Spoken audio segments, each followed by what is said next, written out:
दोस्तों, अगर आप डिफेंस जॉब की तैयारी कर रहे हैं और डिफेंस ज्वाइन करना चाहते हैं तो मैं आपके लिए लेकर आया हूँ एक बड़ी अपडेट। जी हाँ दोस्तों, आपने सही सुना, मैं आपके लिए लेकर आया हूँ बड़ी अपडेट जिसमें आपको ह्यूज वैकेंसी देखने को मिलेगी। यह है आपके एयरफोर्स, इंडियन एयरफोर्स के द्वारा निकाली गई हैं ग्रुप सी की वैकेंसी, जिसमें क्वालिफिकेशन रखी गई हैं मैट्रिकुलेशन से लेकर ग्रेजुएशन तक। आपको 10वीं से लेके आपको ग्रेजुएशन तक की वैकेंसी देखने को मिलेगी और इसमें हर कमांड में वैकेंसी निकाली गई है। चलो शुरुआत करते हैं, आपको डिटेल नोटिफिकेशन के साथ मैं आपको लेकर चलता हूं कंप्यूटर स्क्रीन पर। तो दोस्तों शुरुआत करते हैं आज की इस वैकेंसी के बारे में और जानते पूरी डिटेल में। दोस्तों ये वैकेंसी भारतीय वायुसेना इंडियन एयरफोर्स द्वारा निकाली गई है, डायरेक्ट रिक्रूटमेंट है और ग्रुप सी सिविलियन पोस्ट पे है। एप्लीकेशन, आपका आवेदन की प्रक्रिया ऑफलाइन रहेगी, आप भारत का नागरिक होना चाहिए, ग्रुप सी सिविलियन पोस्ट पर हैं। यह वैकेंसी इंडियन एयरफोर्स द्वारा वेरियस स्टेशंस पर निकाली गई हैं। हम इस डिटेल में डिस्कस करेंगे। आप जिस स्टेट से बिलोंग करते हैं, जिस स्टेट में अप्लाई करना चाहते हो, वहाँ पर आपको दिए गए परफॉर्मा, लास्ट में आपको परफॉर्मा मिलेगा PDF के, वो परफॉर्मा भर के आपको पोस्टल एड्रेस दिया हुआ है, इस पोस्टल एड्रेस पे पोस्ट करना है विद ऑल रिलेवेंट डॉक्यूमेंट। आपके जितने भी ट्रेड्स के साथ है, जैसे आप स्टेनो का एग्ज़ाम के लिए अप्लाई कर रहे हैं तो स्टेनो का आपके पास कोई सर्टिफिकेट है या उस ट्रेड का सर्टिफिकेट है। जैसे आप ड्राइवर के लिए अप्लाई कर रहे हैं तो ड्राइविंग का आपका कुछ एक्सपीरियंस है, या वार्ड सहायिका के लिए तो आपका हॉस्पिटल का कुछ एक्सपीरियंस है। इस प्रकार का कोई भी एक्सपीरियंस है तो आप अटैच कर सकते हैं, आपको एडिशनल बेनिफिट दिया जाएगा। तो दोस्तों फर्स्ट वैकेंसी की बात करते हैं। कमांडिंग ऑफिसर सुब्रतो पाल न्यू दिल्ली की हैं, स्टेनो ग्रेड 2, 3 वैकेंसी है। सुपरिटेंडेंट स्टोर 1, कुक की 1, हाउस कीपिंग स्टाफ की 3 और मैस स्टाफ की 1। दूसरी बात करते हैं दोस्तों, श्रीनगर जम्मू कश्मीर की है, कुक की 3 है, हिंदी टाइपिस्ट की 1 है, हाउस कीपिंग स्टाफ की 3 है, मल्टीटास्किंग स्टाफ MTS जिसको बोलते हैं 5 है, मैस स्टाफ की 3 वैकेंसी है। Category for which post should be embarked, आप इसमें unreserved, OBC, SC, ST, EWS, PWD और एक्स सर्विसमैन का आप देख सकते हैं। कैटेगरी एलोकेशंस आप PDF के थ्रू जा सकते हैं। एयरफोर्स स्टेशन आप पालमपुर न्यू दिल्ली के लिए हैं, हिंदी टाइपिस्ट, फिर LDC के लिए 2, फिर आपका हाउसकीपिंग स्टाफ के लिए 5, लॉन्ड्री मैन के लिए 1, मैस स्टाफ के लिए 4। Air force officer commanding air force station Ambala के लिए steno grade 2, 1, housekeeping staff 7, mess staff 10, multitasking staff 2 और CS एसम वर्क के लिए आपका 1। तो दोस्तों ये ऑल इंडिया जॉब है, जहाँ जहाँ एयरफोर्स स्टेशन है हम और डिस्कस करेंगे कहाँ कहाँ पर ये वैकेंसी है। मेन वैकेंसी आपको स्टेनो ग्रेड 2 की है, सुपरिटेंडेंट स्टोर की है, कुक की है, हाउसकीपिंग स्टाफ की है, मैस की हैं, कुक की हैं, हिंदी टाइपिस्ट की हैं, हाउसकीपिंग स्टाफ की है, multitasking staff, mess staff, LDC और देखने को मिला laundry man, mess staff, steno, अब CS एंड SM वर्क और भी आप देख सकते हैं दोस्तों। आपका कुक की है, कारपेंटर की है, लॉन्ड्री मैन की है, स्टेनो, कुक, हाउसकीपिंग, आयाज, वल्केनाइज़र, आपका मल्टीटास्किंग स्टाफ, कारपेंटर। इस प्रकार आप देखते हो दोस्तों, ये हम आपके पंजाब में यही वैकेंसी जो ट्रेड है सारे मैक्सिमम आपको ट्रेड देखने को मिलेगा। आप इसमें जो PDF मैंने आपको डिस्क्रिप्शन में दी है उससे डाउनलोड करके आप इसका एलोकेशन देख सकते हैं। दोस्तों हर एक वैकेंसी का इसका मैं अगर आपको पदों की संख्या बताऊंगी कि टोटल पद हैं 1515, तो वीडियो बहुत लंबा हो जाएगा। मैं सीधा चलता हूं, आपके कौन कौन से स्टेट्स में निकली हुई हैं, एयरफोर्स स्टेशन पर निकली हुई हैं, आप इसका एलोकेशन देख सकते हैं। कैटेगरी का एलोकेशन कौन कौन सा है, category wise for which post should be embarked देख सकते हैं और टोटल वैकेंसी देख सकते हैं। बाकी पोस्ट का नाम यही है, सारे सभी एयरफोर्स स्टेशन पे ही है। Steno grade 2, superintendent stores, cook, housekeeping staff, mess staff, cook, Hindi typist, housekeeping staff, multitasking staff, ayah, ward सहायिका, ड्राइवर, लॉन्ड्री मैन, ये सब दोस्तों आपको वैकेंसी देखने को मिलेगी। सबसे अच्छी बात दोस्तों ये है कि इसका जो क्वालिफिकेशन सभी का रखा हुआ वो मैट्रिकुलेशन से 10वीं पास के लिए के रखा गए हैं और ग्रेजुएशन तक हैं। और साथ में अगर आपने ट्रेड किया है या कोई IT से डिप्लोमा किया तो भी आप उसके साथ अटैच कर सकते हैं। जैसे इलेक्ट्रिशियन के लिए आपको अप्लाई करना तो लगा सकते हैं। दोस्तों बात करते हैं एयरफोर्स ऑफिसर, जो आपका एयरफोर्स स्टेशन है हलवारा पोस्ट, हलवारा के लिए पंजाब में, आप इसके कैटेगरी के थ्रू जा सकते हैं।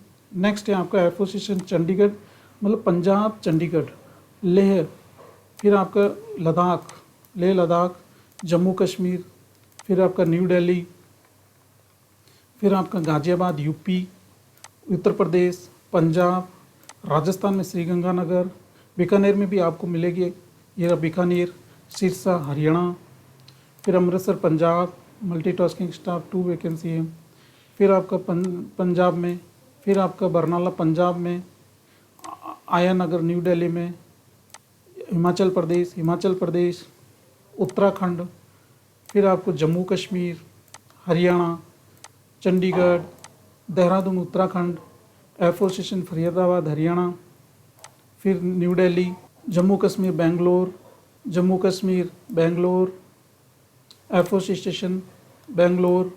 तो दोस्तों ये देखिए आपका सारा कैटेगरी है, ये superintendent store, HKS, MS staff, mess staff, that MTS, vulcanizer, HKS, MTS, cook, commandant, LDC, superintendent, HKS। अगर ये आप इस क्वालिफिकेशन रखते हैं और आप इस जॉब के लिए एलिजिबल हैं तो आप ज़रूर अप्लाई कीजिए। बेंगलुरु, पंजाब, हरियाणा, राजस्थान, उत्तर प्रदेश, बंगाल, झारखंड, आपको हर स्टेट की वैकेंसी इसमें देखने को मिलेगी।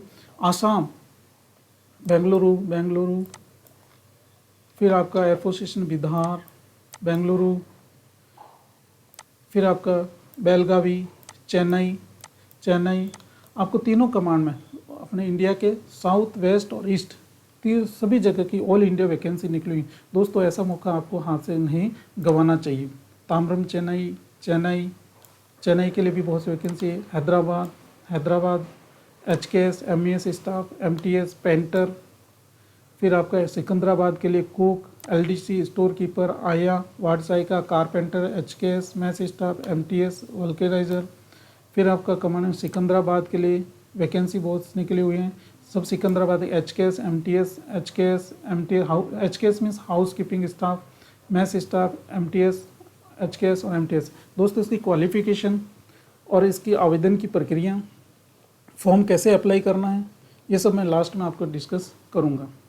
फिर आपका मेंटेनेंस कमांड यूनिट में वही superintendent, steno, LDC, HKS, laundryman, mess staff, MTS और पेंटर। नंबर ऑफ पोस्ट आप इसमें PDF के थ्रू विजिट कर सकते हैं। एयरफोर्स स्टेशन कानपुर, फिर आपका कानपुर, चंडीगढ़, कानपुर, फिर तमिलनाडु, फिर आपका new Delhi, air force station Chennai, Pune, Maharashtra, Nashik, new Delhi. आप जिस स्टेट से बिलोंग करते हैं वहाँ से आप अप्लाई कर सकते हैं। गुजरात, दिल्ली कैंट, फिर चेन्नई, फिर आपका इलाहाबाद यूपी में steno grade 2, fireman, HKS, laundryman, Maharashtra, commandant, carpenter, SK, फेड, fireman, HKS, MTS, multitasking staff, painter. फिर आपका वल्केनाइजर, फिर आपका बेंगलुरु, न्यू दिल्ली, मध्य प्रदेश। मतलब आपको हर स्टेट के बारे में जो यहाँ आपको वैकेंसी देखने को मिलेगी। Kanpur, Gwalior, Secunderabad, Hyderabad, new Delhi, Mumbai, Assam, Haryana, Ambala port, MP, Kanpur, Barrackpore और नागपुर। फिर आपको सेंट्रल एयर यूनिट में आपको देखने को मिलेगा यूपी में। फिर आपको यूपी में आपको बहुत सारी वैकेंसी देखने को मिलेगी, जिसमें mess staff, MTS, HKS, mess staff, cook, MTS, housekeeping staff, vulcaniser, mess staff और आया। फिर आपको फिर आपको देखने को मिलेगा HKS, MTS, mess staff UP में आपको बहुत सारी वैकेंसी देखने को मिलेगी। फिर MP मध्य प्रदेश में भी आपको मध्यपुर से एयरफोर्स स्टेशन पे ग्वालियर में जो हैं वहाँ भी आपको बहुत सारी वैकेंसी देखने को मिलेगी। नेक्स्ट है ईस्टर्न कमांड, मतलब इंडिया के हर साउथ, ईस्ट, वेस्ट और नॉर्थ हर जगह आपको इसमें वैकेंसी मिलेगी। वैकेंसी की बहुत सारी लार्ज वैकेंसीज निकाली गई हैं। ये पहली बार मैंने जितनी बार वीडियो बनाया उसमें पहली बार ऐसी वैकेंसी देखने को मिली कि 1515 डिफेंस सिविलियन के लिए वैकेंसी निकाली गई है। वेस्ट बंगाल, बैरकपुर वेस्ट बंगाल, जोहानट आसाम के लिए भी, वेस्ट बंगाल, आसाम, बंगाल, इस तरह आपको वेस्ट कमांड के लिए भी आपको वैकेंसी, ईस्टर्न कमांड के लिए वैकेंसी देखने को मिलेगी। फिर साउदर्न कमांड के लिए भी आप दोस्तों कोयम्बतूर, साउथ स्टेट के लिए सब। बात करते हैं दोस्तों आपकी एज लिमिट की क्या है। एज लिमिट है जितनी भी पोस्ट है आपको 18 टू 25 ईयर्स के बीच में होना चाहिए, और एज है आपको last date of receipt of application के ऊपर काउंट की जाएगी। एज रिलैक्सेशन है 3 years for the candidate of OBC, 5 years के लिए SC/ST कैटेगरी को मिलेगा, और 10 ईयर्स का एज रिलैक्सेशन आपको अगर आप फिजिकली फिजिकली हैंडीकैप्ड है तो वो मिलेगा। एडिशनल आपको फिजिकली हैंडीकैप्ड और SC/ST से 3 ईयर्स का और आपको मिल जाएगा। एक्स सर्विसमैन के लिए बात करें, एक्स सर्विसमैन के लिए भी एज रिलैक्सेशन दे रखा है। फिर आपका SC/ST OBC के लिए भी आपको अनरिजर्व पोस्ट, अगर आप SC/ST और कैंडिडेट हैं और अगर आप अनरिजर्व के लिए अप्लाई करते हैं तो दोस्तों आपको उस कैटेगरी का लाभ नहीं मिलेगा। आपको क्या करना है, आपको जिस कैटेगरी से बिलोंग करते हैं उसी कैटेगरी से आपको फॉर्म फिलअप करना है। डिपार्टमेंट एम्प्लॉयज़ के लिए 40 ईयर्स, फॉर अनरिजर्व OBC के लिए 43 और 45 ईयर्स SC/ST के लिए। एजुकेशनल क्वालिफिकेशन के लिए बात करें दोस्तों, पोस्ट है सीनियर कंप्यूटर ऑपरेटर, जितनी भी हमने ऊपर पोस्ट की बात की उसकी क्वालिफिकेशंस की बात करेंगे, ये सभी स्टेशंस के लिए समान क्वालिफिकेशन रहेगी। सीनियर कंप्यूटर ऑपरेटर के लिए लेवल 5 का आपको पे इलेक्ट्रिक्स मिलेगा। क्वालिफिकेशन आपको ग्रेजुएट इन मैथमेटिक्स और स्टैटिक्स होना चाहिए। सुपरिटेंडेंट स्टोर के लिए level 4 essential qualification graduate with recognized university होना चाहिए। अगर आप डिजायरेबल एक्सपीरियंस हैं तो आपको एडिशनल बेनिफिट दिया जाएगा। स्टेनो ग्रेड 2 के लिए लेवल 4 पे मैट्रिक्स CPC के हिसाब से मिलेगा, और आपकी एसेंशियल क्वालिफिकेशन 12 पास होना चाहिए। LDC की बात करें दोस्तों तो लेवल 2 रहेगा, 12 पास के लिए रहेगा रिकॉग्नाइज पोस्ट, और आपकी टाइपिंग हिंदी और इंग्लिश में 35 वर्ड पर मिनट और 30 वर्ड पर मिनट होना चाहिए। हिंदी टाइपिस्ट की बात करें तो पे लेवल 2 रहेगा, और आपका एजुकेशन क्वालिफिकेशन 12 पास और रिलेवेंट आपका सर्टिफिकेट होना चाहिए टाइपिंग में, और आपकी स्पीड होनी चाहिए। स्पीड टेस्ट देना पड़ेगा दोस्तों। जहाँ जहाँ स्किल की ज़रूरत है जिस जॉब के लिए कैटेगरी में, वहाँ स्किल टेस्ट आपको देना पड़ेगा। स्टोर कीपर के लिए लेवल 2 है, एसेंशियल क्वालिफिकेशन 12 पास है। सिविलियन मैकेनिकल ट्रांसपोर्ट ड्राइवर के लिए आपका लेवल 2 में रहेगा, और एसेंशियल मैट्रिकुलेशन पास है। कुक और ऑर्डिनरी ट्रेड के लिए लेवल 2 है, मैट्रिकुलेशन रिकॉग्नाइज बोर्ड से होना चाहिए। पेंटर के लिए 10th पास, कारपेंटर के लिए पे लेवल 2 10th पास, आया के लिए भी लेवल 1 एसेंशियल क्वाल मैट्रिक, और डिज़ायर पर अगर पास एक्सपीरियंस है किसी हॉस्पिटल में या नर्सिंग होम का तो आपको एडिशनल बेनिफिट दिया जाएगा। हाउस कीपिंग के लिए स्टाफ के लिए फीमेल सफाई वाला लेवल 1 है, मैट्रिकुलेशन पास है, और जो भी आपकी डिग्री है या डिप्लोमा है या स्कूल का सर्टिफिकेट है वो रिकॉग्नाइज्ड होना चाहिए। हाउस कीपिंग स्टाफ के लिए आपका लेवल 1 मैट्रिकुलेशन पास। फिर लॉन्ड्री मैन के लिए लेवल 1 एसेंशियल मैट्रिकुल पास। मैथ स्टाफ के लिए लेवल 1 एसेंशियल मैट्रिकुलेशन पास। डिजायरेबल आपके अगर एडिशनल बेनिफिट दिया जाएगा अगर आपका धोबी का जैसे एक्सपीरियंस है, वन आपको रिलेटेड ट्रेड में अगर आपके पास एक्सपीरियंस है जिस जॉब के लिए अप्लाई कर रहे हैं तो आपको एडिशनल बेनिफिट दिया जाएगा। Multitasking staff level 1 essential matriculation. Vulcanisers matriculation pass equivalent. फिर आपका टेलर के लिए लेवल 1 2 रहेगा आपका पे स्केल, और एजुकेशनल क्वालिफिकेशन रहेगी आपकी 10th पास। टिन स्मिथ के लिए रहेगा आपका 10th पास, और आपके पास इंडस्ट्रियल ट्रेनिंग का ITI का सर्टिफिकेट होना चाहिए। और अगर आप एक्सर्विसमैन हैं तो आपके पास अप्रोप्रिएट ट्रेड होना चाहिए, उसका सर्टिफिकेट होना चाहिए। कॉपर स्मिथ के लिए आपको लेवल 2 आपका मिलेगा, और आपका एजुकेशन क्वालिफिकेशन रहेगी 10th पास, और आपके पास ITI का सर्टिफिकेट होना चाहिए। फायरमैन के लिए लेवल 2 आपका प्रे ग्रेड रहेगा, एसेंशियल क्वालिफिकेशन मैट्रिकुलेशन रहेगा। दोस्तों फायर इंजन ड्राइवर के लिए पे लेवल 3 रहेगा और एसेंशियल मैट्रिकुलेशन रहेगा, और आपका डिज़ायरेबल अगर आपके पास है एक्सपीरियंस और मेंटेनेंस के लिए ऑपरेटर के लिए एक्सपीरियंस है तो आपको एडिशनल बेनिफिट दिया जाएगा। फीटर FMT बोलते हैं फीटर मैकेनिकल ट्रांसपोर्ट स्किल का, जिसमें लेवल 2 रहेगा पे ग्रेड, 10th पास आपका रिकॉग्नाइज बोर्ड है। एक्सर्विसमैन के लिए अप्रोप्रिएट ट्रेड है, जिस जॉब में अगर आप डिफेंस में थे और उस ट्रेड जैसे इलेक्ट्रिकल मैकेनिकल मेडिकल इंजीनियरिंग आप उस रिलेवेंट ट्रेड्स हैं तो आप उससे अप्लाई कर सकते हैं। ट्रेड्समैन मैट लेवल 1 रहेगा, मैट्रिकुलेशन पास और इक्विवेलेंट होना चाहिए। लेदर वर्क स्किल्ड लेवल 2 रहेगा, आपके पास ITI का सर्टिफिकेट होना चाहिए और 10th का बोर्ड का सर्टिफिकेट होना चाहिए। टर्नर स्किल्ड का आपका लेवल 2 रहेगा, 10th पास रिकॉग्नाइज यूनिवर्सिटी होना चाहिए और सर्टिफिकेट होना चाहिए ITI का टर्नर के लिए। फिर वायरलेस ऑपरेटर मैकेनिकल पे लेवल 4 रहेगा और इंडस्ट्रियल ट्रेनिंग इंस्टीट्यूट ITA का सर्टिफिकेट होना चाहिए। एक्सर्विस में ना तो आपके पास वायरलेस ऑपरेटर मैकेनिक ट्रेड का 3 इयर्स का सर्विस होना चाहिए और एक्सपीरियंस होना चाहिए। दोस्तों सिलेक्शन प्रोसीजर की बात करें तो पहले आपसे ये आपको एप्लीकेशन भर के भेजना है, फिर आप वहाँ उस फॉर्म को सारी क्वालिफिकेशन और रिलेवेंट ट्रेड सर्टिफिकेट सब चेक किए जाएंगे। फिर वहाँ स्क्रूटनाइज करने के बाद आपको एक लेटर भेजा जाएगा रिटन टेस्ट के लिए और स्किल टेस्ट के लिए। रिटन टेस्ट में पास होने के बाद आपको रिटन टेस्ट के बाद स्किल टेस्ट होगा और रिटन टेस्ट के लिए सिलेबस वही जनरल जो सभी एग्जाम्स में आता है। दोस्तों पेपर बहुत ही ईजी रहेगा, एक 10th लेवल का रहेगा, मैट्रिक लेवल पे रहेगा, आप इजीली क्रैक कर सकते हैं थोड़ी सी मेहनत करते हैं तो। General intelligent, reasoning, numerical aptitude और जनरल इंग्लिश और general awareness. Questions come answer paper will be English और हिंदी बहुत में रहेगा, दोनों लैंग्वेज में। हाँ, अगर आप इंग्लिश मीडियम से तो इंग्लिश, हिंदी तो हिंदी, दोनों में आपको पेपर रहेगा। एक साइड हिंदी का प्रिंट रहेगा, एक साइड इंग्लिश का प्रिंट रहेगा। अगर हिंदी में प्रॉब्लम है तो आप इंग्लिश अटेंड कर सकते हैं, इंग्लिश का प्रॉब्लम तो हिंदी में अटेंड कर लेंगे। आपको मार्क शीट दी जाएगी, उसमें आपको भरना है। Merit category wise written test के होगा, उसके हिसाब से मेरिट बनेगी। फिर शॉर्ट लिस्टेड कैंडिडेट को कॉपीज़ के साथ अटैच करके एप्लीकेशन के साथ आपको वापस बुलाया जाएगा। लास्ट डेट दोस्तों बात करें तो लास्ट डेट एप्लीकेशन रिसिप्ट की है 30 दिन from the date of the publication of this advertisement. तो आपके पास लास्ट डे का वेट नहीं करना, क्योंकि दोस्तों ये ऑनलाइन एप्लीकेशन नहीं ऑफलाइन है और अभी कोविड की वजह से हो सकता है डिले हो जाए। तो आपको जितना जल्दी हो सके आज कल में जब भी आप ये वीडियो देखो और आपके पास ये नोटिफिकेशन पहुँचे, आपको भर के भेज देना है। अप्लाई कैसे करना है दोस्तों, ये परफॉर्मा अभी मैं नीचे बताऊंगा कैसे फिल करना है। अप्लाई करके आपको फॉर्मेट दिया हुआ है, हिंदी और इंग्लिश में आप टाइप कर सकते हैं और डॉक्यूमेंट सपोर्टिंग जो भी आपके रिलेटेड ट्रेड से जो मैंने बताया था एक्सपीरियंस या डिजायरेबल सर्टिफिकेट वो अटैच करके आपको 30 दिन के अंदर अंदर भेज देना है।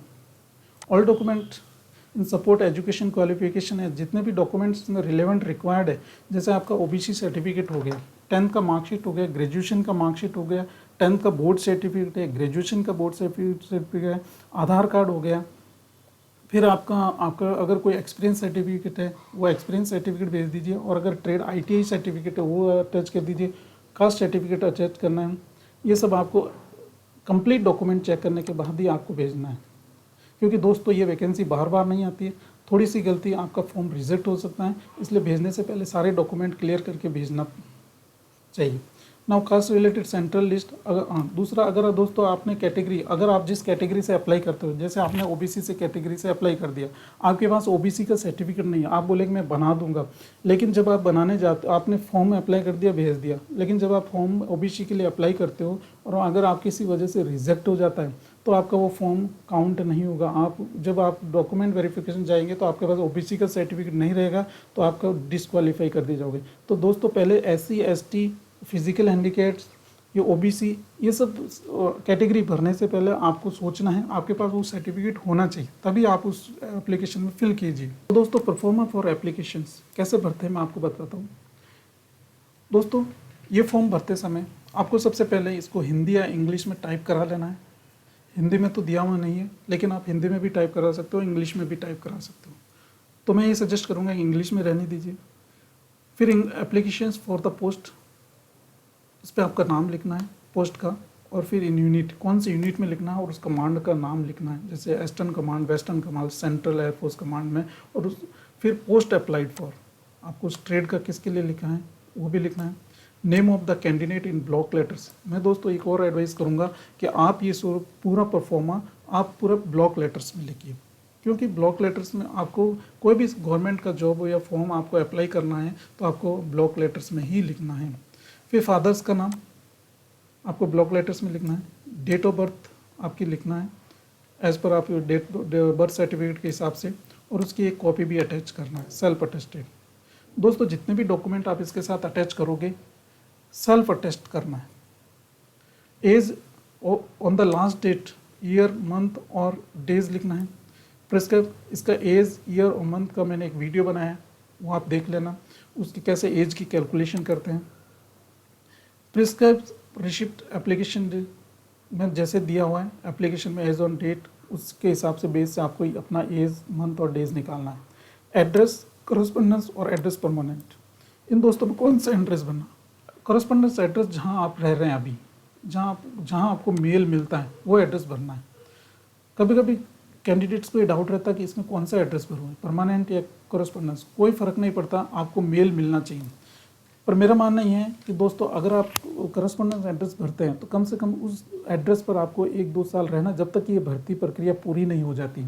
नहीं तो आपको क्या होता है कि आप अगर क्वालिफाई कर जाते हैं, एग्ज़ाम निकल जाता है आपका, तो आपको स्किल टेस्ट के लिए बुलाया जाएगा और अपॉइंटमेंट लेटर का आपके एड्रेस में इसी एड्रेस पे भेजा जाएगा, ना कि परमानेंट एड्रेस पर। परमानेंट एड्रेस तो आपको इसमें कोई डाउट नहीं रहना चाहिए, आपको परमानेंट एड्रेस ही भेजना जहाँ आपका गाँव है या आपका शहर है या सिटी जहाँ आप रह रहे हो, या जहाँ आपका परमानेंट एड्रेस, जहाँ आपका परमानेंट घर है।